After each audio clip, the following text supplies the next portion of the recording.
में ना income tax return यानी कि आईटीआर फाइलिंग का काम इस टाइम पर सबसे बड़ी चुनौती बन गया है, बहुत डिफिकल्ट हो गया है। लगातार पोर्टल ग्लिचेस, देर से फॉर्म रिलीज होने और बाढ़ जैसे जो नेचुरल डिजास्टर्स हैं उनकी वजह से टैक्स फाइलिंग का जो प्रोसेस है वो बहुत मुश्किल हो गया है।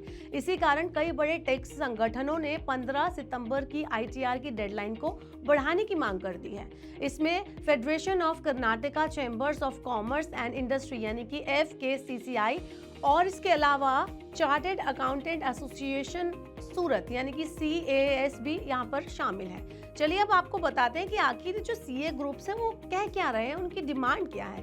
तो FKCCI का कहना है कि आईटीआर फॉर्म में बार बार बदलाव और पोर्टल एरर की वजह से टाइम पर काम पूरा करना मुश्किल हो रहा है। वहीं CAAS ने CBDT यानी कि central board of direct taxes को लिखी चिट्ठी में कहा है कि आईटीआर 5, 6 और 7 फॉर्म्स 8 अगस्त से 21 अगस्त के बीच ही जारी हुए, यानी ऑडिटर्स के पास सिर्फ 40 दिन बचे, जबकि ये साल का सबसे भारी कंप्लायंस काम होता है।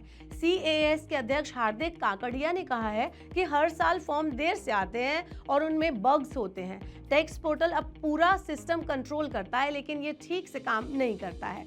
अब बात करते हैं कि बाढ़ और जो त्योहारी सीजन है उसका इस काम पर क्या असर पड़ रहा है। तो कई राज्यों में फ्लड और पावर कट की वजह से दफ्तर बंद हैं और स्टाफ काम नहीं कर पा रहे हैं। दूसरी तरफ फेस्टिव सीजन भी है। ये जो मौसम है ये CA ग्रुप्स का इसके ऊपर कहना है कि ऐसे टाइम में सिचुएशनरी जो वर्क होता है वो ज्यादा काम नहीं कर पाते हैं। बहुत ज्यादा छुट्टी होंगी, लोगों को फेस्टिव सीजन में जाना पड़ेगा और अवकाश बहुत होंगे, इसलिए लोगों के साथ ये अन्याय है। आपको बता दें कि अब इस पूरे माजरे का कंज्यूमर पर इम्पैक्ट क्या पड़ने वाला है, आम लोगों पर क्या असर होगा। तो टैक्स पेयर सबसे पहले परेशान हो जाएंगे। पोर्टल बार बार फेल होने से आम लोगों को बार बार कोशिश करनी पड़ेगी, दोबारा से सबमिट करना पड़ेगा, रीफिलिंग करनी पड़ेगी। दूसरा, पेनल्टी का डर। टाइम पर आईटीआर फाइल नहीं अगर हो पाया तो पेनल्टी और ब्याज देना पड़ सकता है। वहीं फेस्टिव सीजन स्ट्रेस भी है। त्योहारों में लोग परिवार के साथ टाइम बिताना चाहते हैं, त्योहारों की जो प्रिपरेशन होती है उसमें उनका ध्यान होता है, लेकिन ये जो ग्लिची पोर्टल है और डेडलाइन प्रेशर है उससे एक्स्ट्रा टेंशन उनकी बढ़ जाएगी। वहीं इसके अलावा छोटे बिजनेस पर भी असर पड़ेगा। जिनके पास अकाउंटेंट की सुविधा नहीं है वो सबसे ज्यादा प्रभावित होंगे। अब बात करते हैं कि मांग क्या है। ये पूरा जो माजरा है वो किस पर डिपेंडेंट है, आखिर क्या चाह रहे हैं CA ग्रुप्स। तो CAS का कहना है कि ये सिर्फ एक्सटेंशन का मामला नहीं है बल्कि टाइम कॉम्पेंसेशन मिलना चाहिए, क्योंकि देरी टैक्स पेयर की गलती नहीं है बल्कि सिस्टम की वजह से हुई है।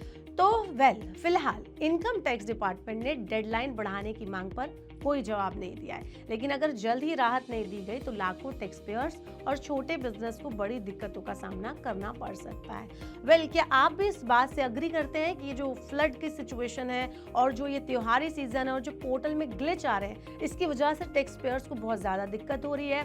क्या जो इनकम टैक्स फाइलिंग की जो डेडलाइन है उसको आगे बढ़ाना चाहिए या नहीं? कमेंट अस बिलो। ऐसी और वीडियोस के लिए देखते रहिए Money9 और सब्सक्राइब करें Money9 का YouTube चैनल।